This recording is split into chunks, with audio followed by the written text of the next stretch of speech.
Your mind is a waterhole.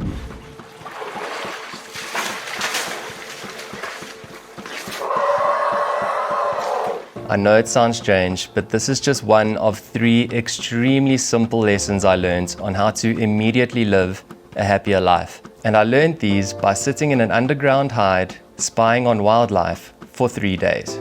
In this video, I'll share these 3 concepts with you, how they relate to living a happier life, and how anyone, anywhere can use these to transform the way life is experienced. But first, let me explain what an underground hide is and what I was doing there for 3 days. So I was invited to spend some time with the safari expert in Umgede Underground Hide at Antares bush camp. This is in the Greater Kruger, South Africa, and it's effectively a place from which you can observe wildlife without affecting their behavior in any way, at eye level, and hopefully come away with some very unique photographs. Just surrounded by elephants, amazing. It definitely requires a bit of patience, but anything at any time can come down and have a drink. And that includes things like lions, leopard, elephants, as well as the more common things like impalas and beautiful bird life, you name it. But it was these 3 lessons that I will never forget. And I'm pretty sure you'll find them just as useful. Raising reality. I know it sounds a bit abstract, but let's get into it. Have you ever experienced something which should have had you jumping for joy, but you just found yourself feeling a little bit disappointed? Or maybe you've gone to a New Year's Eve party and you thought this was going to be the most memorable night of the year, but it just fell short. Or maybe that extra 10 minutes of traffic on the way to work is getting you down way more than it should be. So we arrived at Antares bush camp around noon, and we were just getting settled in. We had been there for only about 5 or 10 minutes, and this massive herd of elephants just quietly appeared out of the thickets for a drink.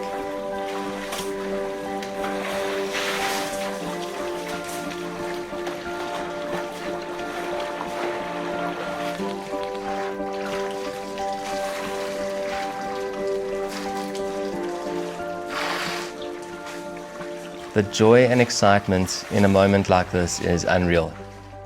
And it was actually almost like a bit overwhelming. It was just, I didn't know where to point the camera, and actually just eventually put the camera down and decided to just soak the moment up. It was just unbelievable. They were there for about half an hour before slowly moving off. How's that? Yesterday I told you you're going to come prepared because you never know what's going to happen when you arrive. Oh. The first concept here is an equation, and the first part of that equation is expectation. The next day we thought, okay, cool, this is going to happen again. Surely the elephants are going to get thirsty as the day warms up, and they're going to come down around about a similar time to have a drink. We kind of got into position, we had our lens of choice, and we're kind of really visualizing this happening sometime within the next hour or so.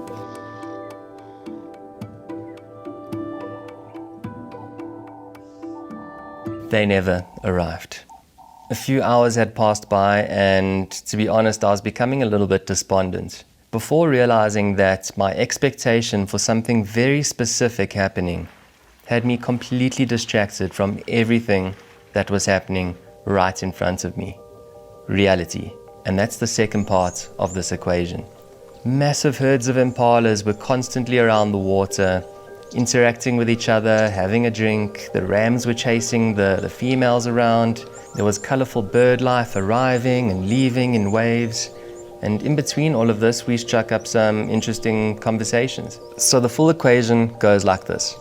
Happiness equals expectation minus reality. I've been so guilty of this over the years of being a wildlife photographer, and even to the point where when something unique and special does happen, I'd find myself just kind of not as happy with what had unfolded as I should have been.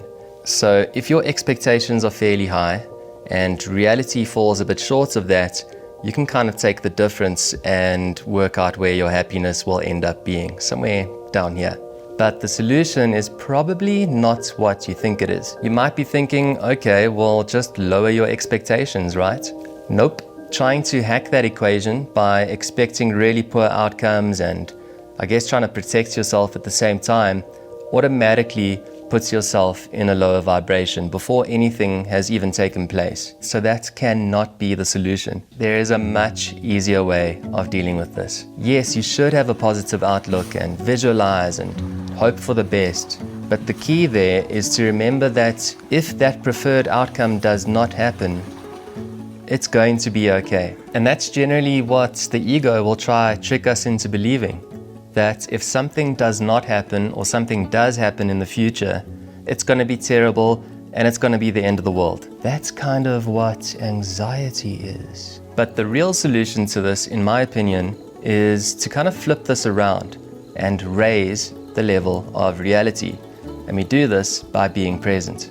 Enjoying that extra 10 minutes of solitude on the way to work in traffic, that's doing that. That's flipping it around and being present. If you just enjoyed being in the company of your friends while going into a new year, that's being present. You're not worried about the future. You are in the now, appreciating the beautiful reflections caused by those impalas coming down for a drink. So this naturally brings down the level of expectation and completely raises the bar of reality. So your potential for happiness is already much higher, and you've lowered your level of expectation in a very natural way. It's almost silly how simple these are. But the second concept is even simpler. Have you ever been halfway through a workout and thought, you know what, I am just so tired. Will this last bit even really make a difference? Maybe I can just call it a day and hit the shower. Or maybe you've thought, do I really need to have that difficult conversation with my partner? Maybe I'll just pretend that it's all okay and we can keep the peace. We spent a total of 47 hours in Umgede Underground Hide. At times there was action at the Waterhole. Some of the highlights were, of course, herds of elephants quenching their thirst and very brief glimpses of lions passing by. They had their attention on hunting rather than drinking, but it was pretty exhilarating just knowing that they were nearby and that they could appear at any moment. You're sitting in a chair with your camera in hand and you're literally waiting there for hours. There are certainly some periods that require a lot of patience and a fair amount of digging in. There were definitely some moments where I thought, man, my lower back is just killing me right now and I can hardly keep my eyes open. It's 10 p.m. and we've been here since well before sunrise. Do we really have to sit here the whole time just for that special moment to possibly not even happen? And if I leave now, what if 5 minutes later a pride of lions comes down to drink? But I remembered something that I heard a few weeks ago, and it's a question you can ask yourself in these moments of difficulty and discomfort. What if this was easy?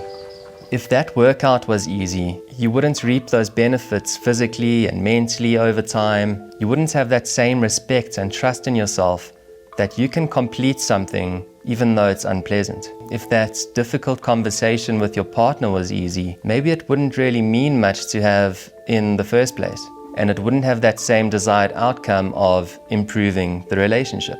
So I asked myself this question, and the answer was, if sitting in an underground hide for 3 days was easy, and lions and leopards were showing up every hour on the hour, and there were honey badgers coming running in to have a drink, black rhinos coming in from all directions, those moments and the creations that come from them would not have any meaning or value to it at all. Not to anyone else, and most importantly, not to us as the creators. In fact, I would go as far as saying if it was that easy, we wouldn't even be there. Next time you find yourself questioning doing something because it's unpleasant or difficult, just ask yourself the simple question. How you feel in that moment will instantly do a 180-degree flip along with your perspective on it. There's a quote that relates very closely to this. Difficult choices create an easy life. Easy choices create a difficult life. So simple. Before I move on to the final concept, I just want to mention that this is the very first time Wild Wild Journeys is creating content like this. So if you are enjoying it or have any suggestions, Please let me know in the comments below, and if you are really enjoying it, by hitting that subscribe button, you are really helping me take this journey further and wilder. Your mind is a waterhole.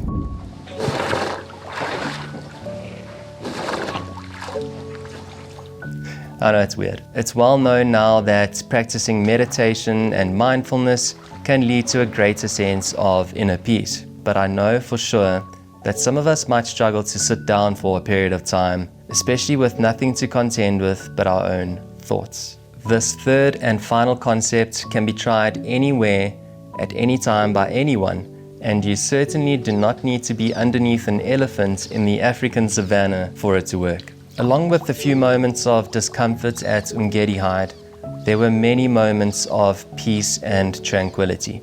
As we sat there observing a variety of wild animals just coming and going throughout the days and the nights, I noticed that this process was putting my mind and my whole nervous system in a real state of calm.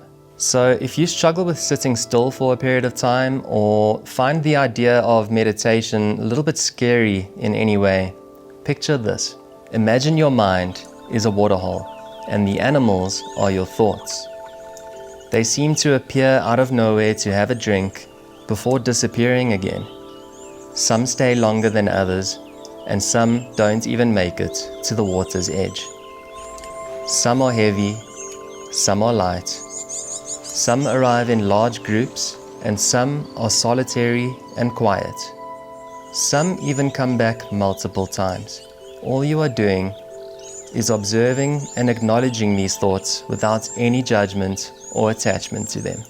This can be done with clouds passing by, or cars on a freeway, or even just leaves floating down a river. You don't have to be some kind of guru surrounded by candles and crystals for this to work. But I've done half the work for you, and a good place to start would be watching this video right here. Give it a go and let me know how you feel afterwards.